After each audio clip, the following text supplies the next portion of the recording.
Good morning, everyone. We're continuing here in the words of the Horowitz Chaim in the Sefer Mitzvah HaKotzar. Today is Mitzvah's Loisa, say the negative commandment, Chaf Aleph, number 21. Shelo laleches bechukos hagoyim. A Jew is not allowed to go in the chukos, in the customs of the goyim, of the non-Jews. And this is something that living here in America or anywhere in Chutz La'aretz, we are inundated all day long by the culture and the customs and the lifestyle of the non-Jewish world, in the clothing, in the haircuts, in the way that they spend their time, in the things that they are machshiv, that they give importance to. All of these things are chukos hagoyim. These are the customs of the non-Jewish world, and a person, a Jew, that wants to remain pure and wants to remain dedicated to the Rabbi Shalom and to embrace the Torah and the Mitzvahs in all that they do, has to be extremely careful in this particular law, this negative commandment. Shenema, like it says in the Torah very clearly, Ubechukoseihem leiseilechu, you are not allowed to go in the statutes, in the chukim, in the laws of the goyim. You can't go in their ways, you can't follow what they do. Shelo lidmais lem b'malbush hamiyuchalem, says the Horowitz Chaim, you cannot emulate them in the way in which they dress, which is a distinctive way of dress for them. If there's something that is out there in the Welt, in the world, and this is the way that in general the non-Jewish world will dress, so then it's a Jew should not be dressing in such a way. Nor should a person let the locks of his hair, his front over there, what we call in Yiddish a long chup, a person should have such a long chup because it will let his hair grow long, because that's the way of the non-Jewish world. Says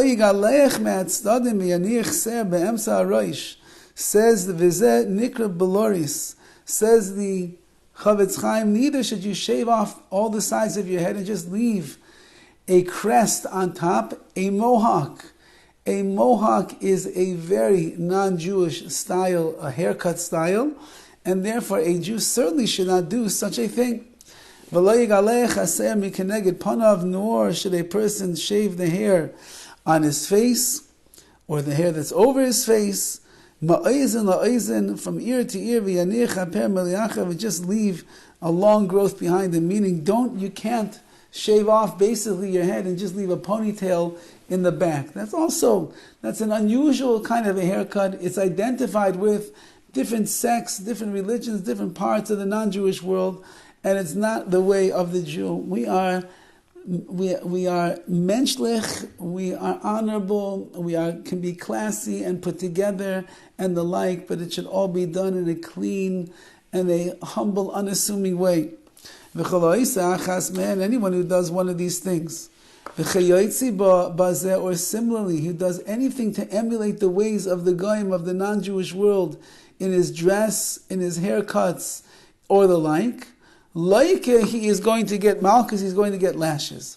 Umishu karav l'malchus, says the Horowitz Chaim, however, if somebody is in the governmental circles and he's constantly rubbing shoulders with the elite of the non-Jewish world, doesn't mean that if he's working for Hollywood or the like, but if he finds himself in a position where he has to meet with government officials, governors, mayors, presidents, vice presidents, and the like, and it's all for the benefit of Klal Yisrael, for the Jewish people. And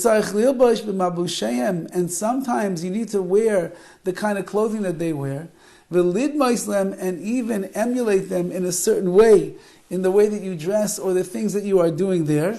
Mutter, in that case, because your position of power with the government is beneficial and can be influential for the Jewish people, so since that you're not doing it to become one like them, you're doing it just because it's considered to be an honor to them to dress in that certain way, you could. This is something that applies everywhere, all the time. For men and for women, of course. So again, like it says in the verse of it, you cannot go in the chukim, in the ways of the non-Jewish world. It will just remove a person from the Jewish perspective of who they are. It takes away from our essence, it takes away from our persona, it takes away from our personality, it takes away from our adherence and our connection to Yadus. Always one of the telltale signs of a child that unfortunately is struggling in their Yiddishkeit is when they begin to lose the lavush, they begin to lose the appearance of the frum child. A yeshiva bacher, in general, a yeshiva boy is going to wear his white shirt and his dark suit and his black hat. That's the way that they will dress. Once that they lose the hat, that's already a sign that they are veering away from the pathways of what it means to be a frum Jew. Once that they lose the jacket, once that they trade in the shirts for different styles and the like, and instead of the slacks, they find themselves into jeans and the like, that's already a sign that they are removing themselves from the world that they were a part of, where there was a security and an identity and a confidence of what it means to be a religious Jew. Once that they start to emulate the ways of the Goyim, as it says over here, of the non-Jewish world, in their dress, in their speech, in their culture, in the music that they listen to. They go from listening to Avram Fried to listening to some rap star who's not even a Jew. They go from listening to a beautiful Hasidic niggun to suddenly you can hear the music blaring out of their speakers, some kind of rock and roll music that sounds more like noise and some death march than it does anything that's going to elevate one's soul. All of that is the chukas hagoyim, all of that is the ways of the non-Jewish world.